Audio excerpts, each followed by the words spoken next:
Hello बच्चों नमस्कार।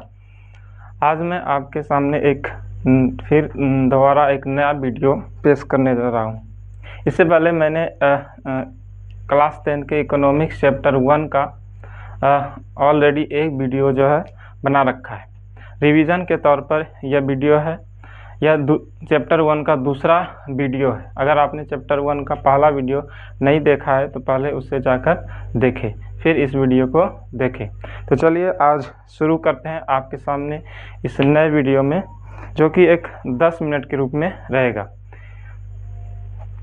ये आपके सामने पहला सवाल है कि इनमें से कौन एक बीमारू राज्य है। ऐसे सवाल पूछे जाते हैं। आप में 4 ऑप्शन दे दिए जाएंगे और उनमें से पूछा जाएगा। एक बीमारू राज्य का दिया जाएगा और इसमें से 3 अलग रहेंगे। तो पहला सवाल है कि इनमें से कौन एक बीमारू राज्य।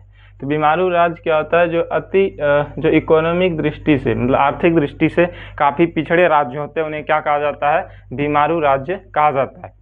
तो बीमारू राज्य में अगर देखा जाए तो लगभग 5 राज्य आते हैं। पूरे भारत में जितने भी 28 राज्य हैं, 28 स्टेट है, उन 28 स्टेट में जो है 5 स्टेट किस में आ जाते हैं? बीमारू राज्य में आ जाता है। हालांकि ये सब अगर देखा जाए तो बहुत पुराना सवाल है, पर आजकल हमारी बढ़ती अर्थव्यवस्था के कारण अब ये धीरे धीरे जो है इनका भी विकास हो रहा है। तो सबसे पहले अगर देखा जाए तो पहले नंबर पे आता है बिहार। तो अगर पूछा जाए कि बिहार आ गया, अगर आप इसको याद करना चाहते हैं तो BI से क्या हो जाता है?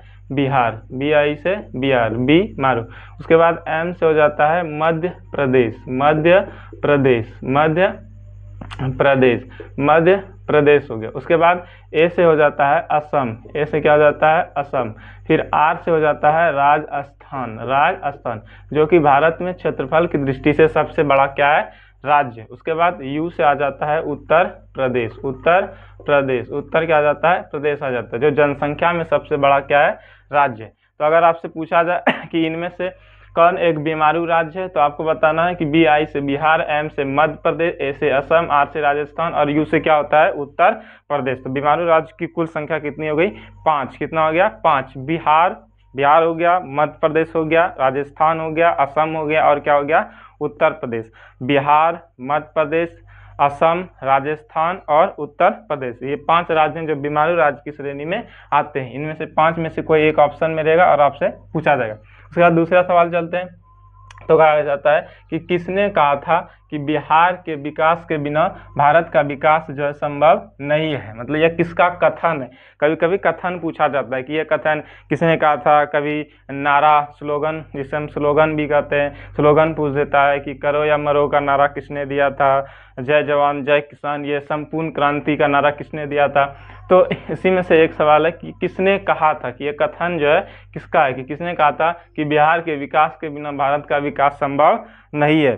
तो यह कथन जो है हमारे महान जिन्हें हम मिसाइल मैन भी कहते हैं, उनका जो है यह कथन है, जिसे हम कहते हैं doctor APJ Abdul Kalam. APJ Abdul Kalam वो भारत के जो है राष्ट्रपति रह चुके हैं। तो उन्हीं के कार्यकाल के दौरान उन्होंने कहा था कि भारत के विकास के बिना, बिहार के विकास के बिना जो है भारत का विकास संभव नहीं है। डॉक्टर APJ अब्दुल कलाम, किसने कहा था? डॉक्टर APJ अब्दुल कलाम ने कहा था। दूसरा, अब तीसरे सवाल पे आगे बढ़ते हैं।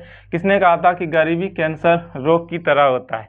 कैंसर रोग यहाँ कहने का मतलब है कि जिस तरह से कैंसर एक तरह से बीमारी होता है जो अंदर ही अंदर शरीर को क्या कर देती है? खोखला कर देती है और व्यक्ति को ऐसे स्टेज में ला देती है जहाँ व्यक्ति की क्या हो जाती है? मृत्यु तक हो जाती है। उसी तरह से गरीबी को उन्होंने जो है उससे परिभाषित किया है। तो यह परिभाषित क्या है? कुजनेट। किसने क्या है? कुजनेट। अगर पूछा जाए कि किसने कहा था कि गरीबी एक कैंसर रोग की तरह होता है, तो कुजनेट ने कहा था। किसने कहा था? कुजनेट ने। पहला सवाल हो गया इनमें से कौन एक बीमारू राज्य है? तो बिहार, मध्य प्रदेश, असम, राजस्थान, उत्तर प्रदेश। किसने कहा था कि बिहार के विकास के बिना भारत का विकास संभव नहीं है? तो आपको बताना है डॉक्टर APJ अब्दुल कलाम ने कहा था। उसके बाद किसने कहा था कि गरीबी कैंसर रोग की तरह होता है? तो कुजनेट ने कहा था कि गरीबी किस तरह से होता है? कैंसर रोग की तरह होता है। इसके बाद हम आते हैं नरेगा। नरेगा या इसी को क्या कहा जाता है? मनरेगा। क्या कहा जाता है? मनरेगा, नरेगा या क्या कहा जाता है, मनरेगा कहा जाता है कि नरेगा। इससे कई सवाल बनते हैं, तो इसे हम जितने सवाल बनते हैं उन सारे सवालों को जो है देखेंगे कि नरेगा या मनरेगा, नरेगा या मनरेगा क्या होता है, नरेगा या मनरेगा जो है क्या होता है। तो सबसे पहला सवाल, क्या एक तरह से यह वित्त पोषण योजना है। कैसा योजना है, वित्त पोषण योजना। कल हमने पढ़ा था योजना आयोग क्या है, तो योजना आयोग एक तरह से संगठन है जो योजनाओं का क्या करता था, निर्माण करता था। और एक एनडीसी देखे थे, नेशनल डेवलपमेंट काउंसिल देखे थे, जो उसकी सहायता के लिए जो है गठित किया गया था। अब है नरेगा कि नरेगा जो है क्या है, तो नरेगा एक तरह से कैसी योजना है, वित्त पोषण योजना है, जो लोगों को रोजगार का अवसर प्रदान करती है। किसका क्या उपलब्ध कराती है, रोजगार, रोजगार का जो है अवसर क्या कराती है, उपलब्ध कराती है, अवसर जो है उपलब्ध कराती है। उसके बाद नरेगा, इसमें पूछा जाता है कि नरेगा जो है, नरेगा किस वर्ष का अधिनियम, मतलब ये कानून जो है, यह जो योजना है वो किस वर्ष जो है बना था। तो यह योजना जो है 5 सितंबर 1905 2019 नहीं 1905 नहीं 2005 का एक्ट है, मतलब 2005 का क्या है, अधिनियम। मतलब ये कानून, यह योजना जो है कि कब बना था, तो 2005 में बना था। 2005 में अगर पूछा जाए कि नरेगा किस वर्ष का अधिनियम या नरेगा किस वर्ष बना था, या नरेगा कानून जो है कब पारित हुआ, तो हमें क्या बताना है कि 5 सितंबर 2005 को यह क्या हुआ था, नरेगा के रूप में जो है यह कानून बना था। दूसरा सवाल कि इसे कब लागू किया गया था, इसे जो है कब लागू किया गया था, तो इसे जो है 2 फरवरी 2006 में जो है आंध्र प्रदेश से, कहाँ से, आंध्र प्रदेश से जो है इसे पहली बार क्या किया गया था, लागू किया गया था। 2 फरवरी 2006 में आंध्र प्रदेश से क्या किया गया था, लागू किया गया था। अधिनियम कब का है, 2005 का, 2 फरवरी 2006 में से आंध्र प्रदेश से क्या किया गया था, लागू किया गया था। अब उस समय प्रधानमंत्री हमारे कौन थे, तो उस समय जो है देश के जो प्रधानमंत्री थे वो डॉक्टर मनमोहन थे, डॉक्टर मनमोहन सिंह उस समय जो है अपने प्रधानमंत्री के पद पे थे, डॉक्टर मनमोहन सिंह। पहला हो गया 2005 का अधिनियम, 2006 में से लागू किया गया था, आंध्र प्रदेश से लागू किया गया था। और उस समय कांग्रेस की जो अध्यक्ष थी सोनिया गांधी थी, सोनिया गांधी। नरेगा अधिनियम के अंतर्गत जो है कौन प्रधानमंत्री थे, तो डॉक्टर मनमोहन सिंह। 2005 का अधिनियम है, 2006 में से लागू किया गया था, आंध्र प्रदेश से इसे पहली बार क्या किया गया था, लागू किया गया था। कैसी योजना है, तो एक वित्त पोषण योजना है जो लोगों को रोजगार उपलब्ध कराती है। उसके बाद इसमें क्या हुआ कि जो है इसमें जो है इसका नाम बदल के जो है इसे मनरेगा कर दिया गया। तो यह पूछा जाता है कि नरेगा का जो है नाम बदलकर मनरेगा जो है कब कर दिया गया, तो 2 अक्टूबर 2009 को, क्योंकि यह एक तरह से जो है गांव के लोगों के लिए लाभकारी था, जिसमें कहा जाता है कि जो महात्मा गांधी थे वे गांव के जो है पक्षधर थे, तो उन्हीं के जयंती पे जो है 2009 में इसका नाम बदल कर क्या कर दिया गया, मनरेगा, नरेगा से मनरेगा। अगर इसका हम पूरा नाम देखें तो national rural employment guarantee act, मतलब राष्ट्रीय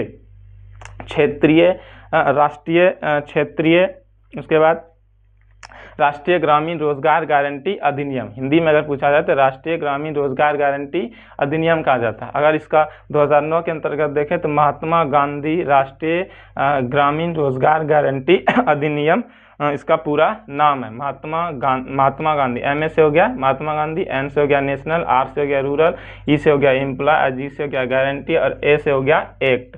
तो इसे हिंदी में कहा जाता है राष्ट्रीय ग्रामीण रोजगार गारंटी अधिनियम, राष्ट्रीय ग्रामीण रोजगार गारंटी अधिनियम कहा जाता है।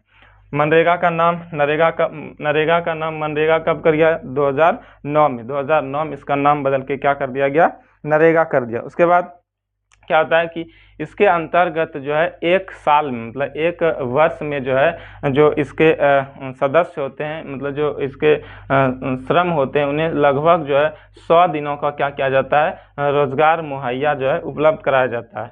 मैक्सिमम कितने दिनों का, 100 दिनों का, कि एक वर्ष के अंतर्गत उन्हें 100 दिनों का, मतलब लगभग अगर देखा जाए तो 3 माह जो है लगभग इसे रोजगार उपलब्ध कराया जाता है। तो अगर पूछा जाए कि नरेगा में जो है कितने दिनों का रोजगार उपलब्ध कराया जाता है, तो 100 दिन। तो 2-3 सवाल है जो याद रखना। पहला एक्ट याद रखना है, किस वर्ष का एक्ट है, 2005 का है। अगर आपसे पूछा जाए लागू कब हुआ था, तब आपको क्या लगाना है, 2006। लेकिन मनरेगा अधिनियम कब का है, 2005 का अधिनियम है। इसमें कितने दिनों का रोजगार दिया जाता है, 100 दिनों का। इसका नाम नरेगा से मनरेगा कब कर दिया, 2009 में। यह 2 फरवरी 2006 को आंध्र प्रदेश से क्या किया गया था, पहली बार लागू किया गया था। पहली बार क्या किया गया था, लागू किया गया था। ठीक है, इतना बात आपको क्या करना है, याद रखना है। इसमें कभी कभी मजदूरी पूछा जाता है, जैसे अभी बिहार में वर्तमान में जो है 245 लगभग 245 रुपया इसकी क्या है, मजदूरी है। हर एक राज्य में अलग अलग होता है, लेकिन केंद्र सरकार के द्वारा इसकी मजदूरी जो है लगभग 289 रुपया है। 289 2024 से 25 का जो वित्त वर्ष है उसके दौरान इसका मजदूरी 289 रुपया केंद्र सरकार के द्वारा, सेंट्रल गवर्नमेंट के द्वारा जो है रखा गया। लेकिन वहीं अगर हर एक स्टेट में देखा जाए तो अपने बिहार में लगभग जो है कितना है, 245 रुपया। तो इसे आपको याद नहीं रखना, आपको याद रखना है कि 2005 का अधिनियम है, 2006 में लागू हुआ था। इसका नाम नरेगा से मनरेगा 2009 में किया गया था। इसका पूरा नाम याद रखना है कि national rural employment guarantee act, Mahatma Gandhi national rural employment guarantee act, राष्ट्रीय ग्रामीण रोजगार गारंटी अधिनियम मनरेगा को कहा जाता है। उसके बाद एक ऐसी योजना है, एक वित्त पोषण योजना है। इनमें से कौन जो है एक बीमारू राज्य है, तो बिहार, मध्य प्रदेश, असम, राजस्थान, उत्तर प्रदेश। किसने कहा था कि बिहार के विकास के बिना भारत का विकास संभव नहीं है, तो डॉक्टर APJ अब्दुल कलाम ने कहा था। उसके बाद किसने कहा था कि गरीबी कैंसर रोग की तरह होता है, तो कुजनेट ने कहा था कि गरीबी कैंसर रोग की तरह होता है। आई होप कि आपको ये पूरा समझ में आया होगा। अभी इसके लिए, इस चैप्टर के लिए एक वीडियो और बनाने पड़ेंगे जिसमें ये पूरी तरह से क्या हो जाएगा, समाप्त हो जाएगा। आशा करता हूँ कि आपको अच्छा से समझ में आया होगा। तो इसके आगे आपको फिर एक नया वीडियो देखने को मिलेगा। धन्यवाद।